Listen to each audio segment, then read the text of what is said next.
Welcome, everyone. What kind of pancakes are you having? The classic with way too much butter. There you go. That's right. That's the only way to do it. Any like toppings like No, just you know? Sarah wanted me to point out that she made like a little happy face of blueberries. So there you can see that. two blueberries. Yeah. I'm not much of a cook, but I can do pancakes. There you go. My pancakes are on the griddle. There you go. Yeah. Cool. And as far as breakfast goes, like, is it more, do you guys like pancakes, like eggs? What do you guys like more? My family, we have way too many chickens at our house, so there's always eggs. So fresh eggs, however you want them cooked, I'll cook them however you want. So gotta have eggs, gotta have coffee. Mm-hmm. Like my kids, now that I'm working from home, they count how many espressos I make every morning. So there's a little more of a guilt trip nowadays with the people at the office. Don't usually count how many cups of coffee you drink, but working from home, it happens. Yeah. Ken? Yeah, I'm kind of a bacon and eggs guy, but mix it up every once in a while. Make some waffles, make some pancakes, but yeah, more of a bacon and eggs guy. Yeah. But like David, I gotta have the coffee too. It just gets the morning going. I don't even have to have caffeinated coffee. It could be decaf. It's more of just the flavor, I guess. A ritual to yeah. get going. It triggers something up here. Yeah. I'm definitely like coffee's the first thing, but like breakfast, it's whatever I can get my hands on. That's right. That's how you start the day. Yeah. Cool. David has joined us. He's kind enough to give us his time, his experience, knowledge. So we'll be asking him a few questions today. Oh, thanks for having me. Why don't you tell us a little bit about yourself? I'm a civil engineer and land surveyor, proud Fresno State grad. I work with Yamabe and Horn Engineering. One of the principals there. We have about 45 people that work with us. So general civil, city engineering, municipal, public works type of stuff. And then I do the land surveying side as well. So that's my background. Enjoyed being part of ASCE and was what they called the past president for one of those years. So it was fun doing that and being part of ASCE. And now it's fun to see you guys get through the YMF. Cool. And you're also licensed land surveyor as well as a CASP certified? Yeah, so I have a certified access specialist is what the certification is for California. And that has to do with ADA, accessibility. So I have that certificate as well. Awesome. Let's get started. David, looking back at all your accomplishments and even your failures, what advice would you give to your younger self? Well, there's more failures than accomplishments, that's for sure. And I think that it plays into it. I think talking to my younger self, it's important to not hold so much weight into when you do have some type of failure, or you mess up, or you take a few steps back, whether it's a project related thing or, getting out of school or taking a test, like the licensing test or something. It's hard in the moment, I think, when you're going through that to have the perspective of the reality of how that's going to affect your life.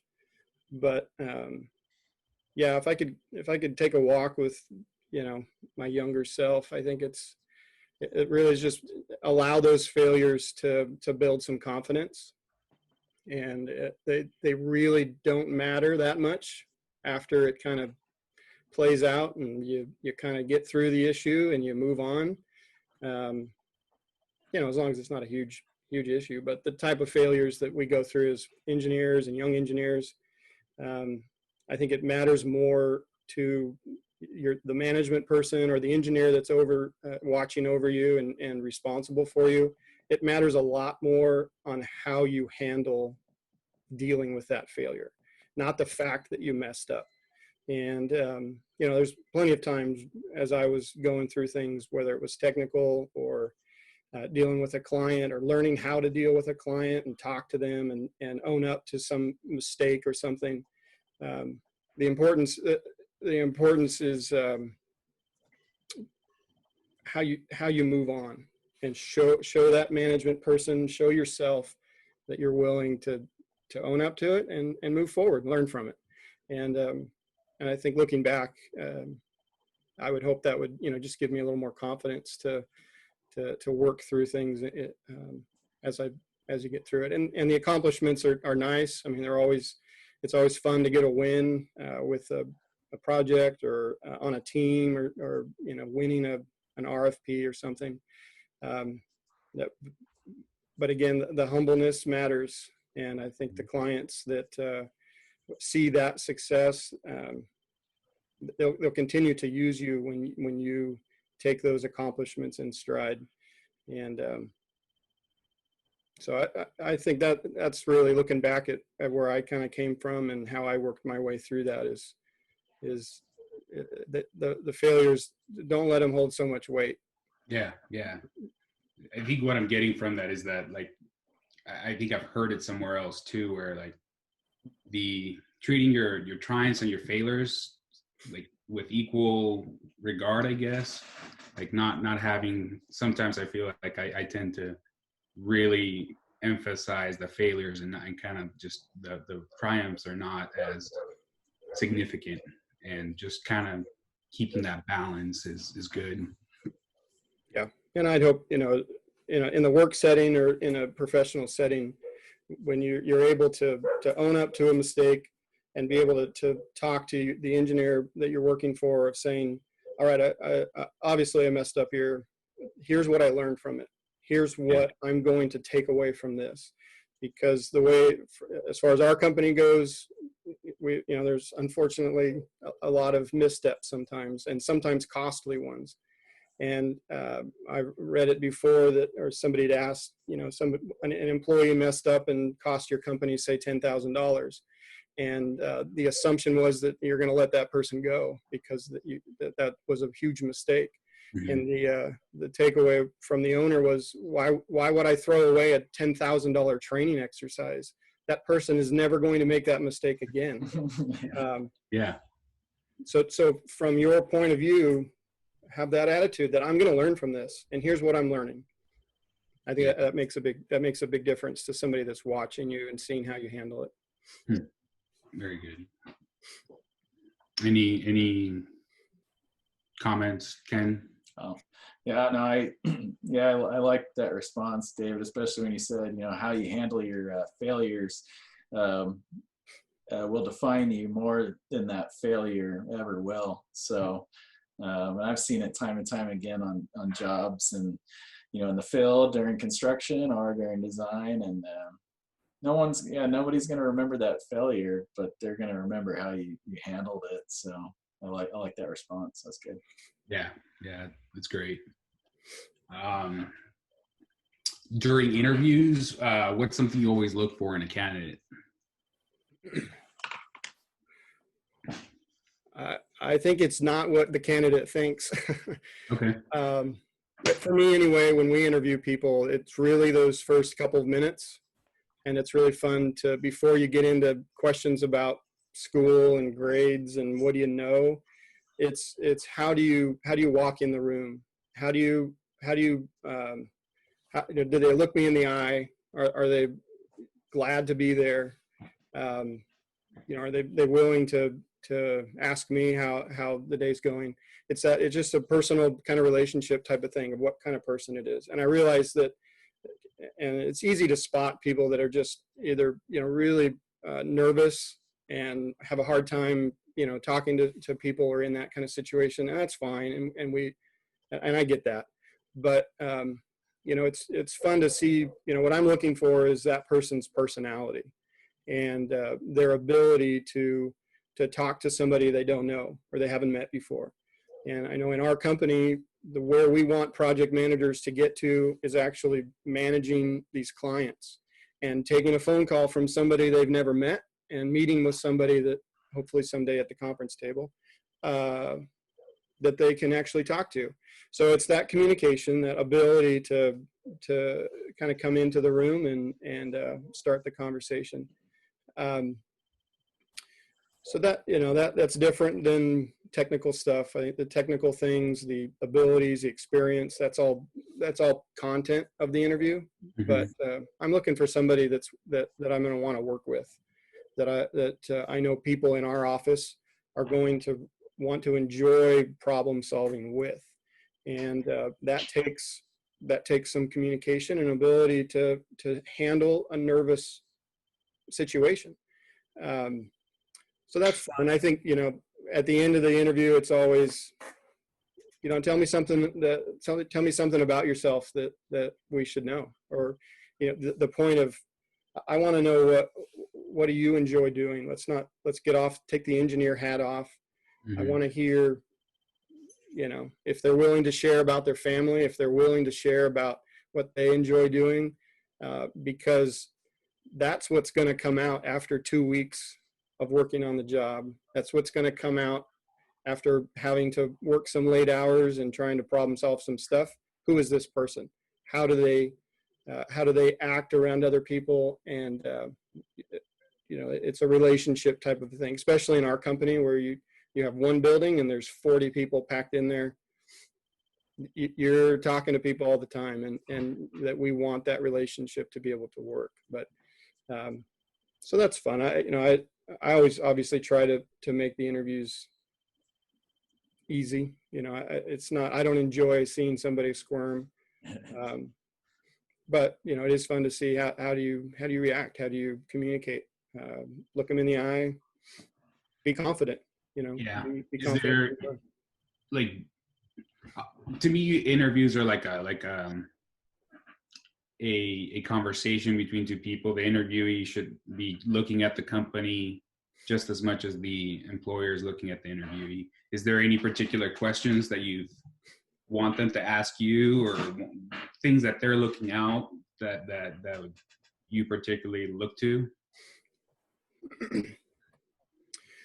Yeah, I think it's pretty obvious when someone asks a question that's right on your first 1 or 2 pages of your website. And so that kind of comes across as, all right, you looked at our website, that's great, but I want to know that there's something deeper. There needs to be something more you want to know from us. And I like the questions when people really ask about how we handle, how do the employees work together?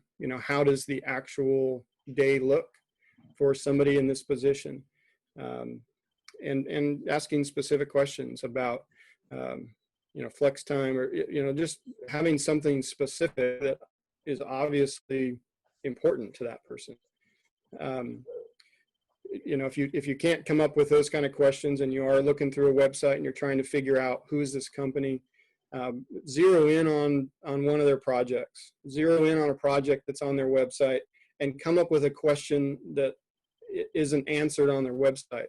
Don't use that as a freebie question, but that shows that you spent more than 2 minutes looking at their website and you actually had an interest in what was the problem with this project, or why did you have to do this, or why is that on your website? Why is it so important that it's on your website?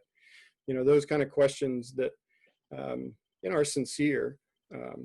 So it is good to get questions. And I think, in this market, and it's been like this for the last few years, you guys are, if you're looking for a job, you're interviewing the company, and we know that.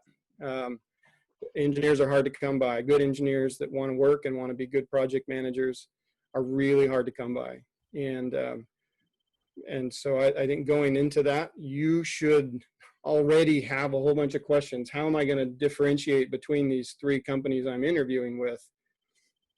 You should have more questions than they should at this point, in my opinion. And that's good for you guys. If you're looking for a job, that's really good for you to start weighing out what's the difference of these companies. Grill them, and I think you'll be able to pick the companies that really want you to be a part of their team.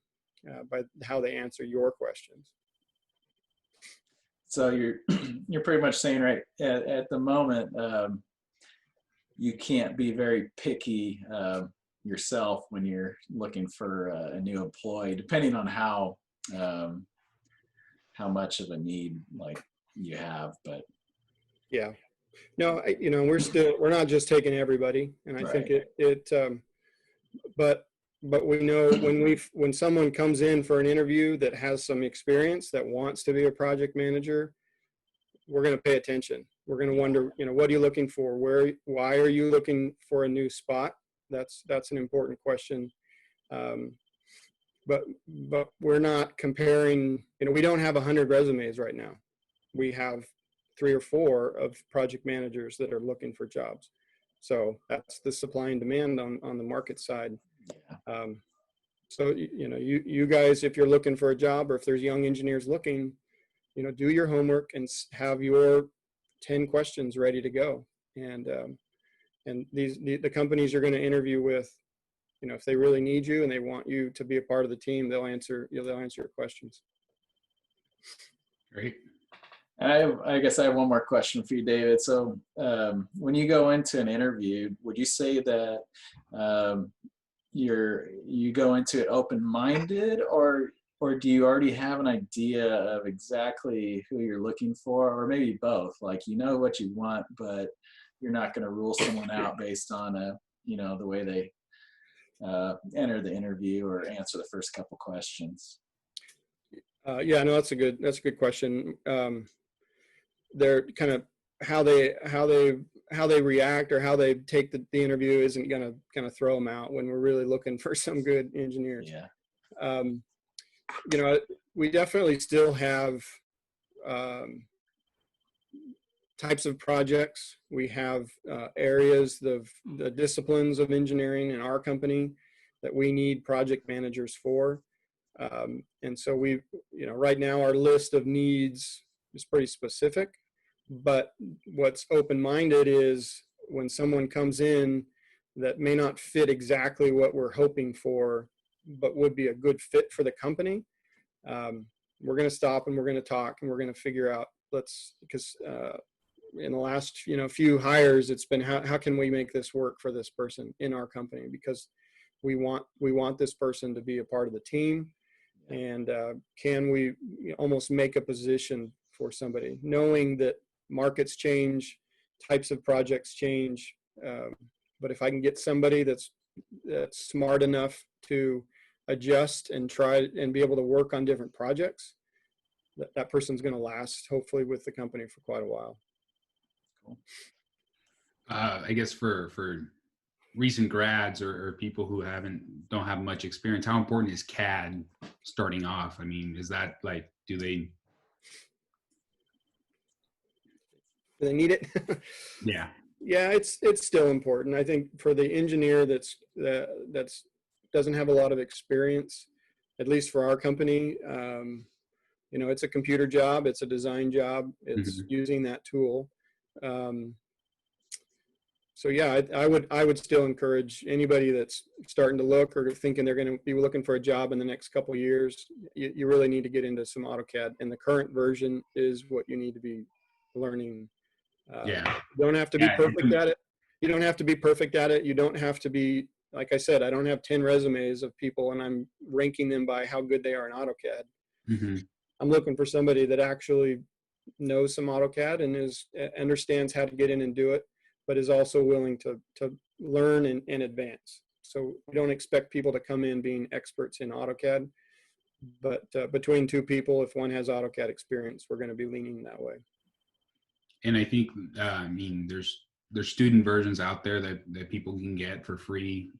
CAD is constantly putting out new versions out there, so it's a moving target, but it's easily accessible if you put in the time.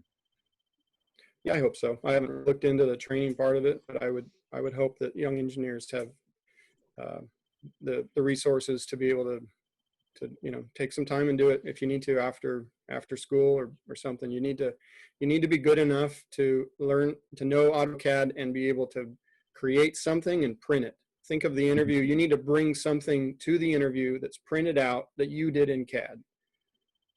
It doesn't have to be some awesome big plan. It just has to be, here's what I know and here's how I did it.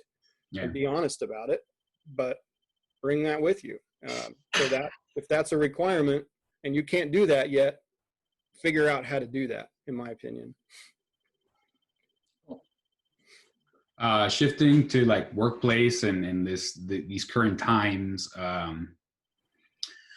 if you have been, since you've been working from home, how have you coped with distractions, or vice versa? If you've been going to the office, has there been more distractions, less distractions? Yeah, no, I'm obviously trying to work from home. Our company, is trying to follow all the rules as far as Fresno goes. And there's a few of us principals that are working from home pretty much completely. But distractions, yeah. I have two kids. One's 10, one's 13. One's learning flute. The other's learning violin. They're both learning piano. So usually there's a flute and a violin going, and it's not the same song. We're not quite there yet to genius status, but no, for distractions, I had to print this out, and I put it up here when I'm doing the video so that people that walk in the room understand you're going to be on camera if you keep walking. So you should put it up right now. Yeah. Good. No, I started with my earbuds. You put those in, try and block out the noise, block out the violin. I had to go to the noise canceling headphones. That worked. And ultimately, I ended up with my chainsaw cutting aircraft carrier earmuffs. So you got to do what you got to do. Yeah. It hasn't been too bad. I mean, obviously, it's a big adjustment. The kids are home doing school. My wife's trying to help them out. It's something that we just have to communicate. And this is not something that any of us had really planned on doing, but we're working together. Sometimes working from home, like I said, you actually get more done. There aren't the distractions at the office of sitting in the office.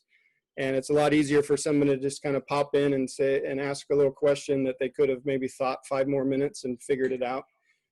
So, working from home requires everybody to kind of think about that communication. But no, we're dealing with it. I mean, the distractions are just part of the deal. And, you do what you can. And as far as in the office, how would you deal with that? Like normally, is there times where you like close your door and you just kind of have like focus time to yourself, or? Yeah, I try to. There's times you just have to actually focus and kind of make things quiet. For me, it's kind of shutting that access down, and everybody most of the time will kind of respect that unless there's some big issue. Yeah. I think, a lot of the distractions, or at least you got to kind of own up for the distractions that you create yourself. Mm-hmm. And so I think, it's more taking a look at how your setup is. How have you, are you inviting distractions, or are you, you're setting yourself up to be able to focus, but both at the office or, where you're at. Yeah, absolutely. I've learned not to have the dog in the room because we have a big window right here. And she just loves to look at whatever. And if there's, she'll just start barking or something. She definitely goes away, which is funny because my wife is in the other room, also locked in with her work. And so the dog's like, what are you guys doing? Like, best time for dogs. They're loving it. Yeah. Cats, not so much. They're like, why are you guys here? Right. For me, it's almost as simple as just taking this thing and putting it in the drawer that can't get cell phone service. Yeah. And locking it, because with a lot of people being at home right now, I get texts, it seems like all day long, from random groups of friends that want to talk about something, because maybe somebody's not working, someone is, and it's just, I get rid of that, and it helps quite a bit. Right. Yeah, and that's the same at the office too. I think, Yeah. you know, people can tell when you're on the phone, kind of doing your own thing. You know, if you really want to focus and take the time to be working, you know, take that distraction out of it. If you need to get up and go for a 5-minute walk, take your phone and you know, deal with your family or friends, that's fine. But it is nice to see people when you're in the office, you're focused, you've got a task to do. Let's get it done. Yeah. What aspect of life do you think people will appreciate more after social distancing that isn't necessary anymore? I think the social part. Yeah. I think no, honestly, it's too bad, or you know, it's too bad that it might have taken this to force us to all kind of not be able to spend time with your friends, with even your, you know, extended family or something. Um, you know, I hope people really want that social interaction, and I think being able to spend time with people and like quality time, that you want that social time together. So I, you know, when I think of it as far as the requirement for us to have that kind of social distancing, um, that's what I hope people are, the first thing that they want to do is, let's have a big family, you know, party. Let's all meet together and catch up and talk. So hopefully people will really value that going forward. That's my hope. Yeah. I guess for me, I've noticed that I have a lot of family abroad and, you know, long distance. And lately I've talked to them, like I feel more connected now with my family than I did, you know, a month ago when we were just going to the office every day, just because I get to, I don't know, there's some kind of weird sense that you can call them more, or I don't know. So I think technology and kind of using that appropriately has been something that I've taken away from this experience. No, that's great.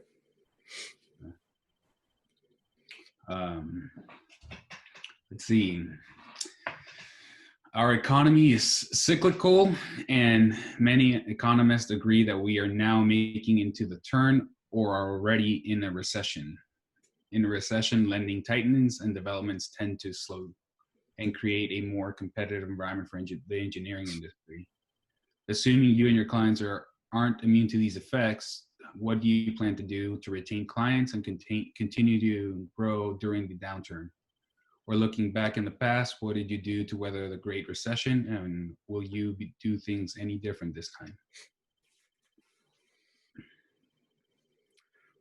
Yeah, I mean, for one, our clients and our company aren't immune to those kind of downturns.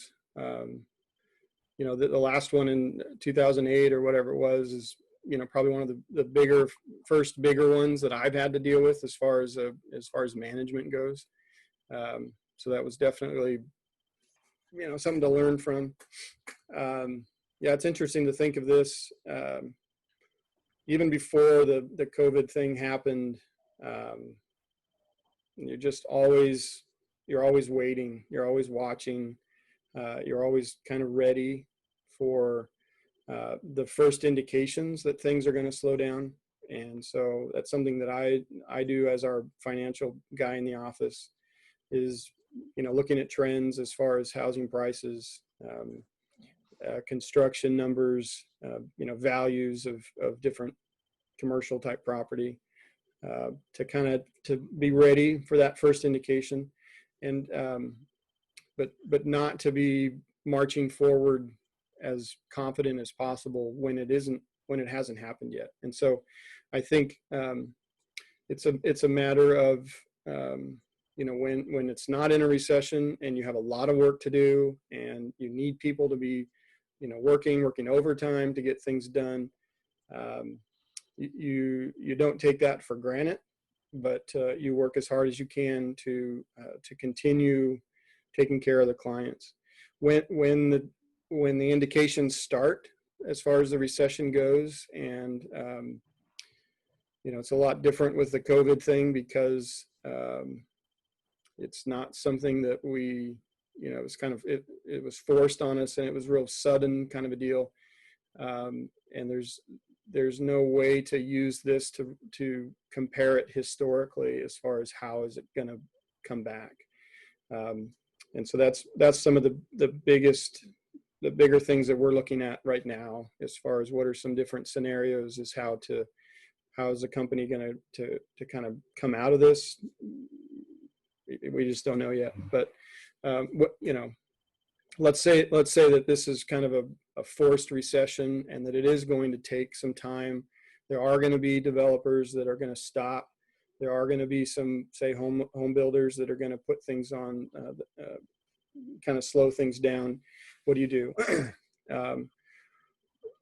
From maybe a young engineer's point of view, you don't panic, and you try and start to make yourself as versatile as possible.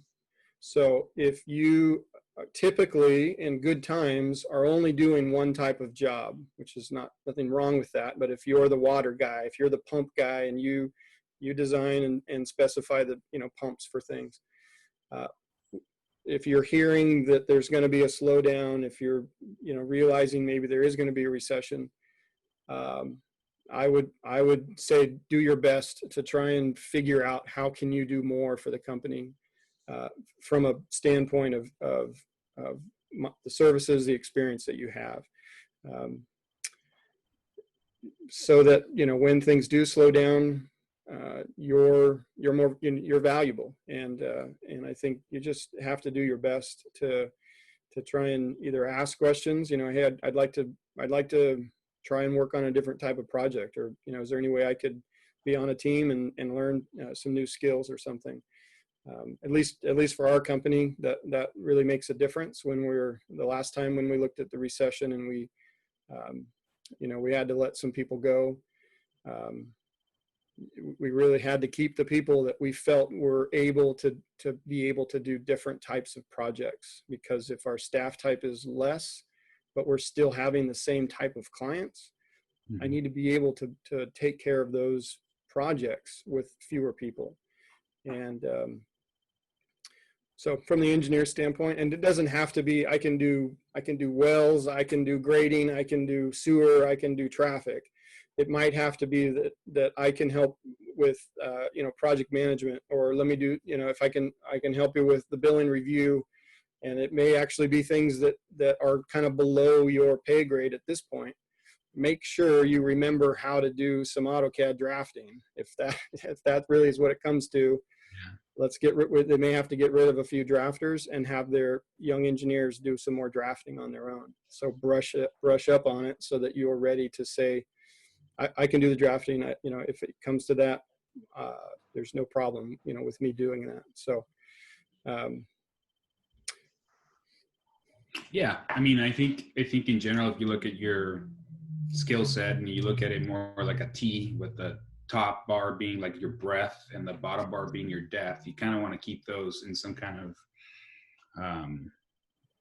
I don't know, it's different for everybody, but you definitely want to go outwards and depth wise, and you're getting a little bit about everything and then a lot about one thing, and keeping that ratio in balance. I think that's a good point. Could be helpful. If your company does surveying like we do, it's having guys that are willing. Hey, if you need me to go out in the field, let me know.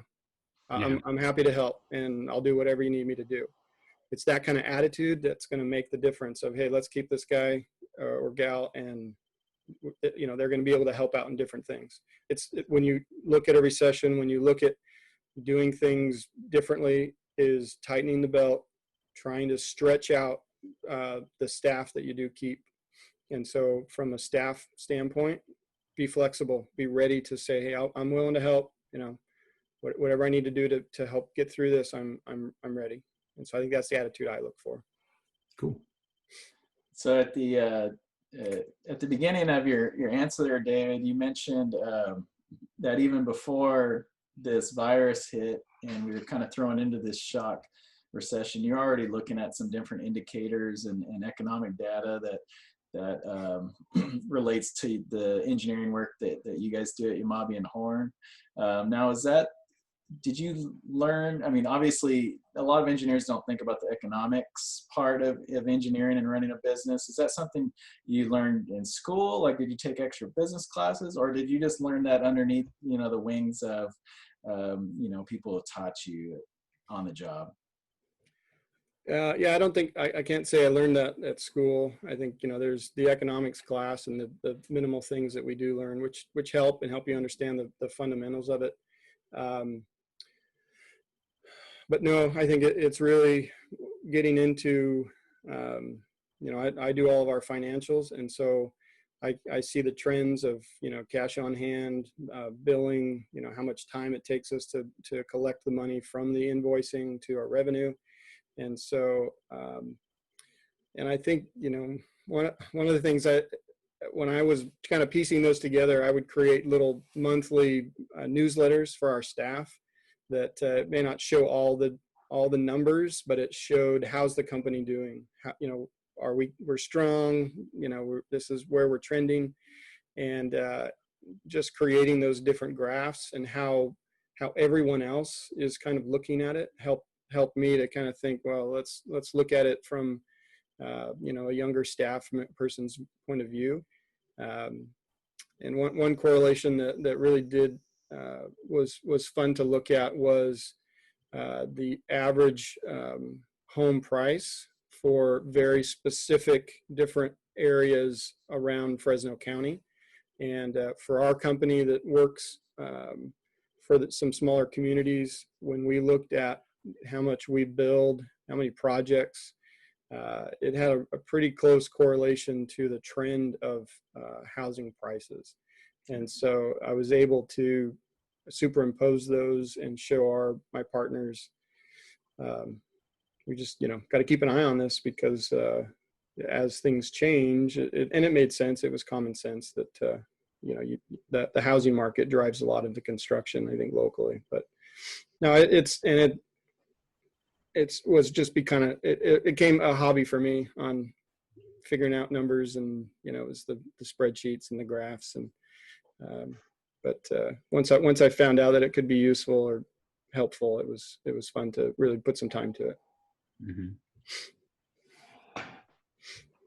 But yeah, a book I would recommend if you have a younger engineer that's wanting to continue moving up more in the business side of things.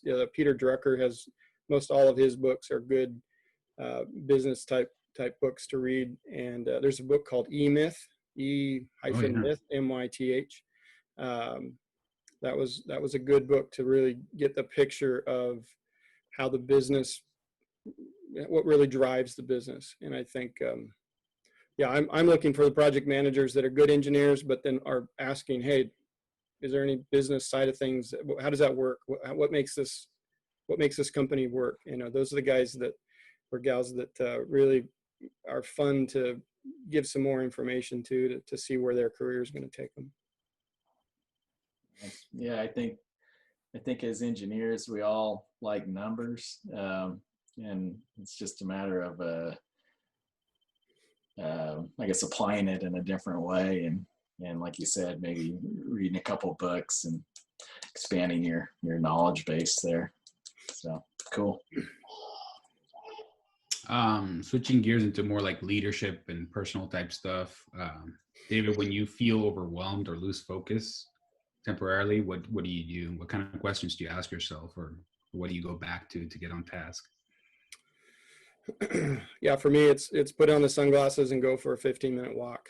I think it helps to change your point of view, help just your position, your physical situation, and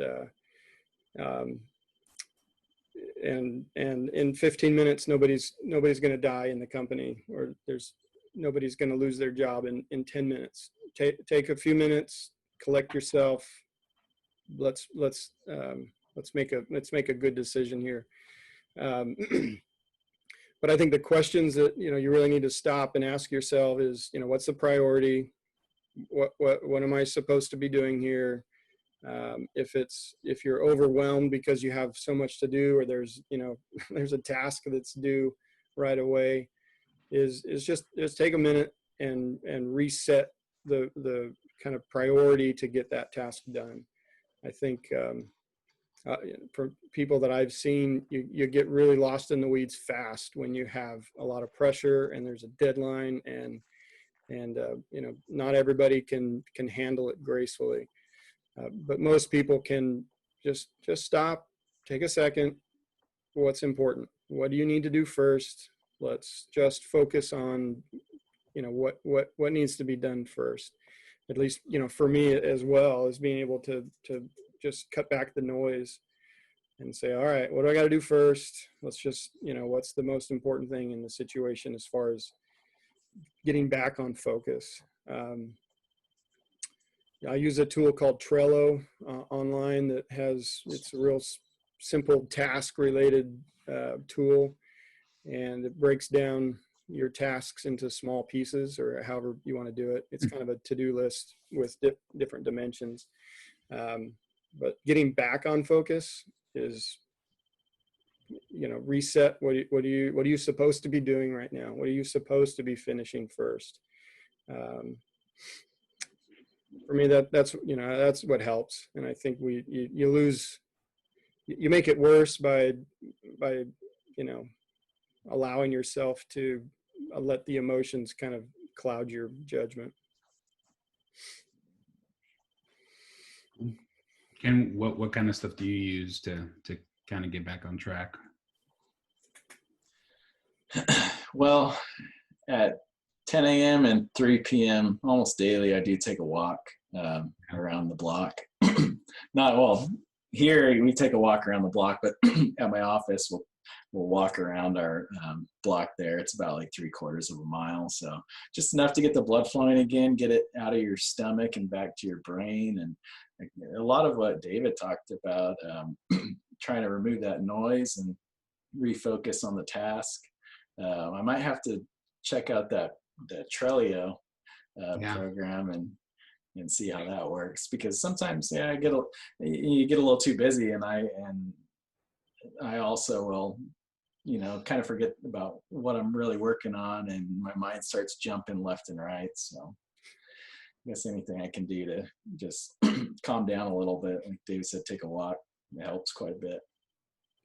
Yeah, I tend to get down rabbit holes real quick, and it's just kind of going back to what's the main, like, simplest way to explain what you're doing seems to help. And obviously changing your environment helps. I guess last of the questions is, as a leader of your company, I'm sure you've run into obstacles along the way, whether they were big or small, immediate or long-term. Can you name one that sticks out and how you overcame it? Yeah, one sticks out. We were doing, it was mainly surveying, so we were doing construction staking on that United Security Bank downtown Fresno. And our job was to help them go from floor to floor vertically. And so it was a bit out of the box for us to really understand from the survey crew's standpoint of how do we do that efficiently. But anyway, there were some problems. The main general that was in charge of it wasn't happy with how our crews were handling certain things. And it was a big job for us, and it was a potential problem. And back then my dad was still in charge of the company. And this is why it sticks out to me, is because I got to see him kind of deal with these kind of obstacles or potential issues. And the solution was to go straight down into the contractor's office and talk it out and make sure we understood what the issue was. We didn't run from the potential problem. This contractor was physically a big person, verbally a big person. Very intimidating, and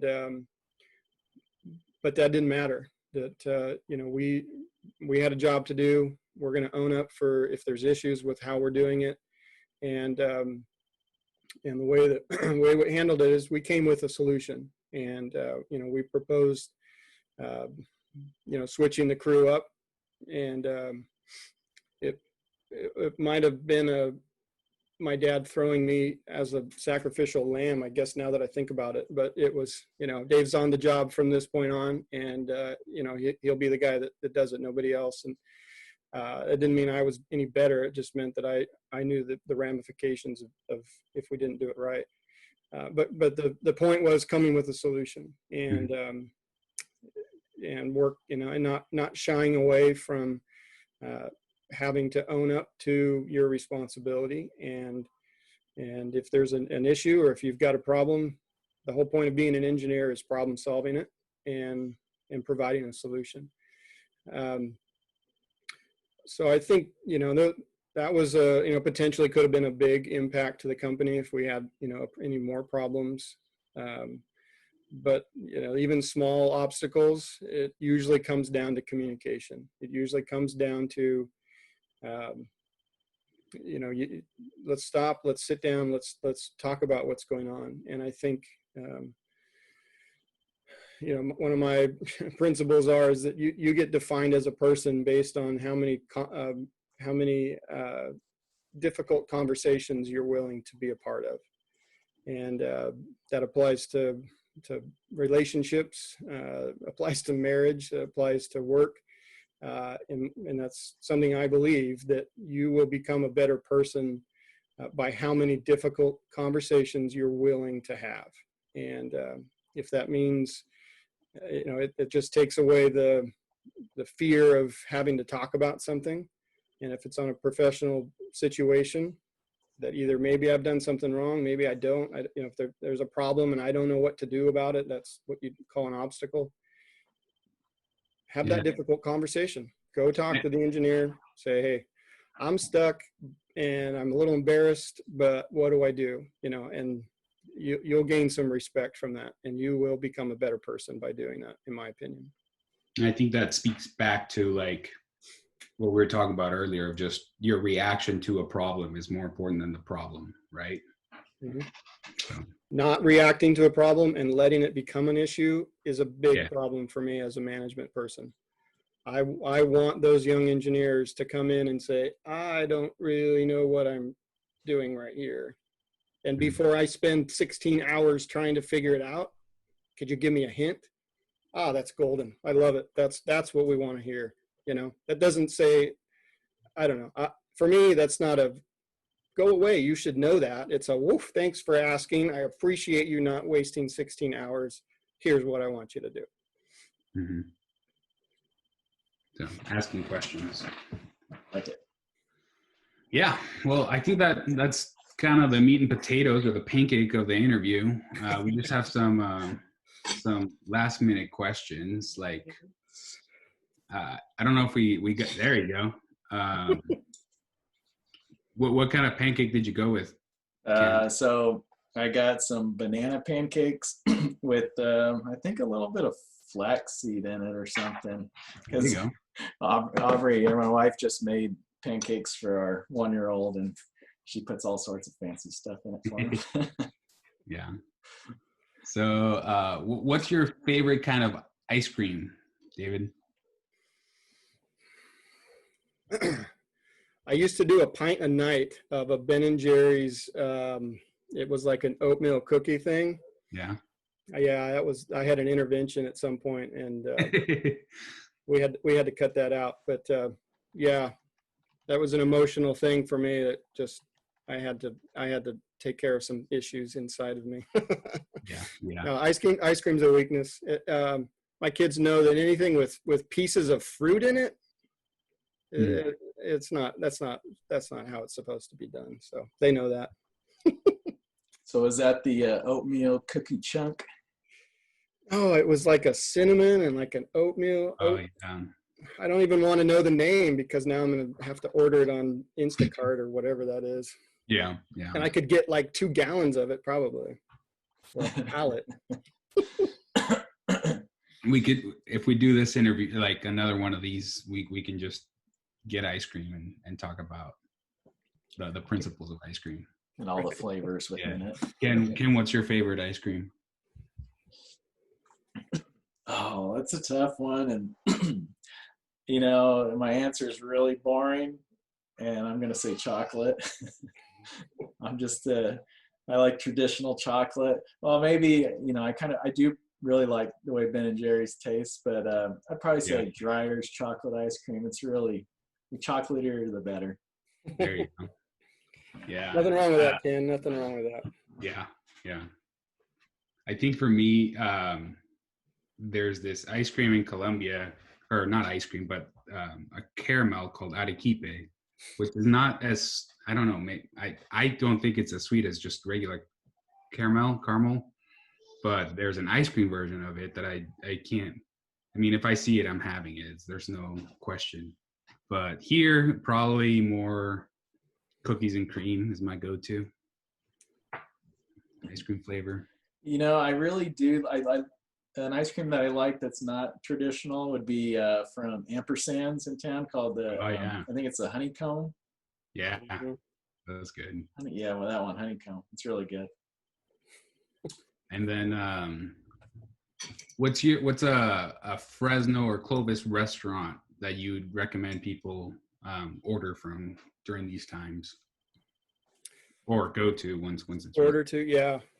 Well, once this is all over, I'd encourage people to check out the at Wolf Lakes. They do a meal well, they do it twice a month last year. It's called the Feedlot, but I have family ties to those group of people, and they're really struggling right now because all their weddings pretty much got canceled for the year. So yeah, if they once this hangs out, that's a fun place to go eat at Wolf Lakes. It's like a 4 or 5 course type of meal, and you get a boat ride out of the deal, and nice. it's a fun experience. So yeah, if you're willing to come out to the east side, I'd encourage you to check that out. It's on their Facebook page. You have to reserve a seat because it goes within a day or two. They usually sell out. But no, I've had a few meetings. It's like an Italian place over on Blackstone called Angela's or something. I'm never hardly over there, but we had a few meetings there, and there's like a pasta with shrimp and chicken, and oh man, Nice. that's been on my mind lately. Yeah. I'm pretty spoiled. My wife is an excellent cook, so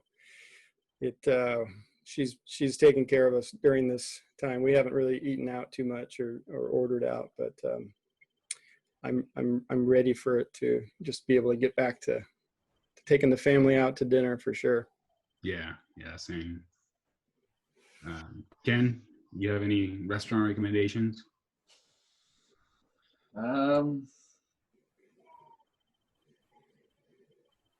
You know, probably just hit up a Doghouse or something like that. Although, you know, we've had Doghouse and Mike's Grill, their tri-tip sandwich. We've had that a couple times because you can get it to go. But trying to think of a sit-down place, and I don't know, not off the top of my head, really. I guess I'm in a similar boat where my wife cooks a lot, and it's pretty good. And I don't know, maybe just get out to the Tioga Sequoia and have a beer and some food trucks, or Gazebo Gardens. You know, get out to Gazebo Gardens, socialize with a bunch of people. Yeah. How about you, Alex?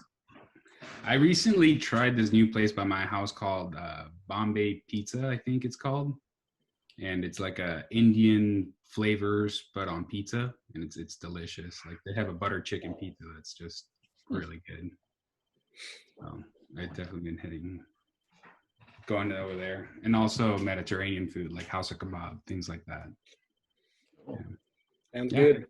Great. Hey, Well, could I ask a quick question or two? Or yeah, absolutely. And then we can mute it and unmute everyone, and they can ask questions for like 5 minutes. I know we went well over our time of 30 minutes, but I think it was a good discussion. Go ahead. Yep. No, I'm curious from the younger engineer's standpoint with the COVID thing, with the having to go work from home? Is there, how much apprehension, fear, worry from a professional standpoint? Is this, you guys feel like this is something that we can handle and we're going to get through, or are you really concerned with how's this all going to look? How's the engineering profession going to look? Are we worried about that, or are you guys ready to just keep working? And I unmuted everyone, so let's just kind of, anybody can answer. Personally, I'm not too worried about it. Well, for one, I think I already had the sickness, but I don't know for sure. I haven't been tested or anything. I just know I was deathly sick at the beginning of February after coming back from RIMAC. I'm with you there. Yeah. But it's definitely, outside of engineering, it's going to change, I think, the landscape of how how we go about our daily lives, I think, for a year or two, or at least until this thing's behind us and there's a vaccine. But from a professional career engineering workplace standpoint, I guess I'm not all that concerned. I feel like everything's still moving along. It's just different than it was a month ago. Yeah. Courtney, Regina, do you guys have anything to? Cassie? I'll say something. I think Great. that there is a little bit of worry just because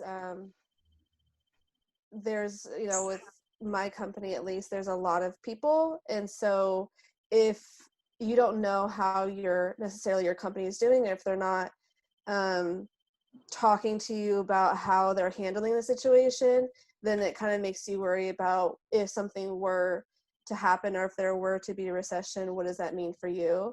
My company has been pretty good, but I know that there is just a little bit of worry of what do I need to do to prepare myself to make sure that I'm valuable, or what do I need to do to make sure that they are communicating with me if there are problems, or if I should, start to worry.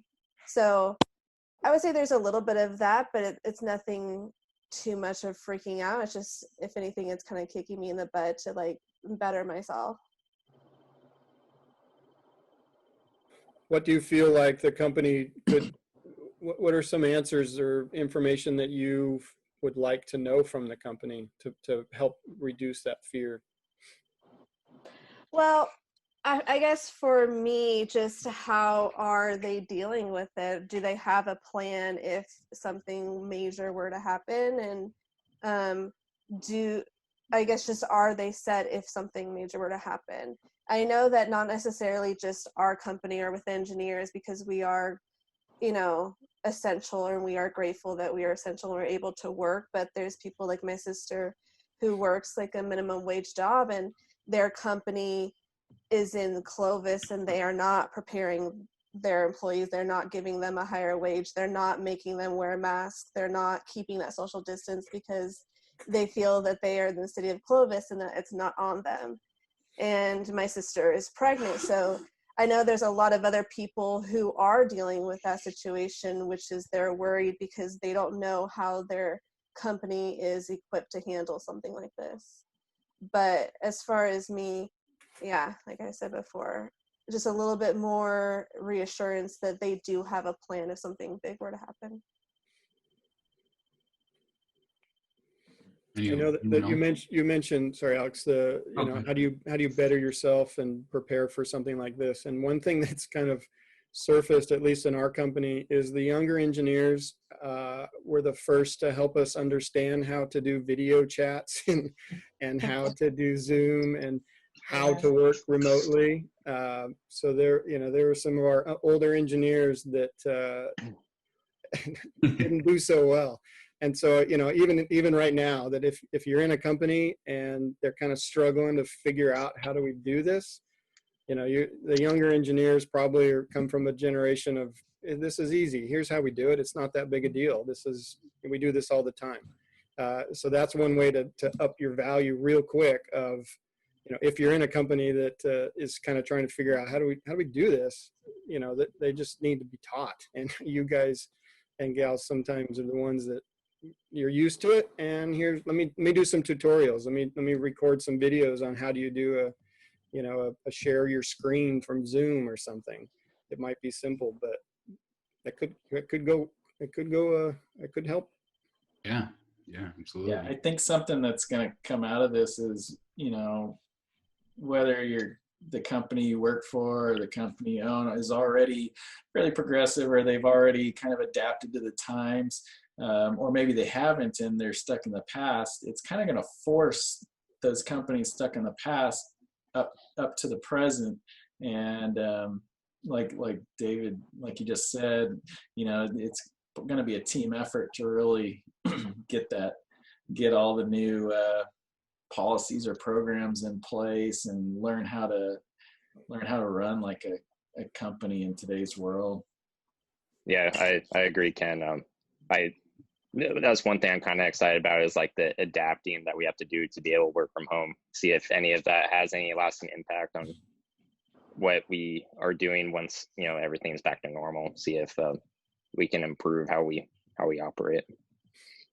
I think for me, it's been when the recession happened, if we're talking like in terms of recession, in 2009 I was in school, so I was really happy to be in school and deathly afraid of the people that were getting jobs at that time, because it didn't sound very good.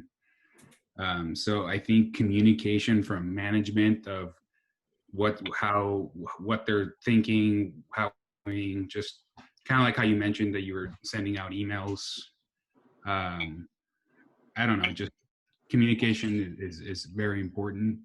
At my company, we're doing like a weekly all team call, and the higher ups are talking about how they're doing, what they're seeing, things like that. And that kind of assures me of where we're standing, which is helpful. And then as far as like on the work side of things, it's just embracing technology, just being able to do this kind of stuff. One is really cool to me because I like poking around with computers and stuff. But yeah, I think embracing technology and seeing what opportunities come about later on. I mean, could we work from home sometime in the future? Not because we have to, but because we want to. And I think like you mentioned in one of your answers to a question, David, I think transparency from management, as far as like, this is where things are trending. This is what's on the balance sheet. Like, we are strong. We can weather this thing for a long time. So if you're thinking about from a is my job safe standpoint, I think a lot of transparency is good, and kind of reassures. That way it's not in the back of somebody's mind that I don't know if I'm gonna have a job in 3 weeks or a month type of deal. And if that's the case, like, what are your options? Can you switch? Like, a lot of people have shifted their entire role completely, and Bitwise is a little different than typical like engineering firms. But is there other opportunities to switch up your role? So. Yeah, there's a book called Result-Oriented Working Environment, ROWE, and I read it a couple of years ago. It was an interesting total shift of how we require people to come to an office and work for 8 hours and get paid, or can you give them the task and they get paid to do that task and provide a result? I don't care how long it takes you. I don't care where you do it. I don't care when you do it. But if you can make results on that task, and it requires a lot of communication and a lot of expectations being clear to both parties. But potentially this could send us in that direction, where I don't need to see you from 8 to 5 and punch a clock. If you know what your job is and you can get it done, and it's easier for your family, easier for your situation, whether in the office or at home. So this type of fire drill might help us come up with some new ways to work that are better and more healthy ways for our families and for our lives. So it'll be interesting to see how companies change, and that's fine from a young engineer standpoint of, hey, I've got a proposal, yeah, we can go back to normal, but here's what I'd like to do, and I'm going to make sure and take care of the job and do probably better than I did before, but it's going to look different. So I hope some management people are willing to look at that and try something new coming out of this. We'll see. Any other questions from anyone? David, did you have any more questions? No, I'm I wanted to just make sure you guys, as far as having hopefully you all have jobs and are working, but being able to the communication goes both ways too. And I think if you feel appropriate, or if you feel like it's important for you to communicate back to your management, to your engineer that's in charge of, giving you work, let them know, how this is affecting you, that, yeah, this is different, but I'm doing fine. I'm trying to get everything done.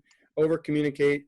I'd encourage you to be transparent from that point as well, because from my point of view, and I think most of the engineering companies locally, our employees are the most important thing. And, making sure that the employees, obviously getting their jobs done, but how are you doing? Like we are in this together, and we need you to help our company keep moving. Let's make sure we're having those conversations. And I'd encourage you and the Younger Member Forum guys to communicate back and let them, let management know what you need. If something's not working right, let them know. And I think they're going to want to take care of you. And this is new to them. We've never done this. We've never had to do this. So a lot of us don't know what the right way to do this is, but and that's where you guys have value to communicate back and say, hey, here's some ideas that we have that will make this better. But that's great. Well, yeah, I think that's pretty much it. Thank you guys for joining. Thank you, David, for letting us pick your brain a little bit. And yeah, that was good. Finished my pancakes, so. Yay. Thank you, David. Thank you, David. Thanks, David. Welcome. It was Everybody really stay good. safe. Thank you.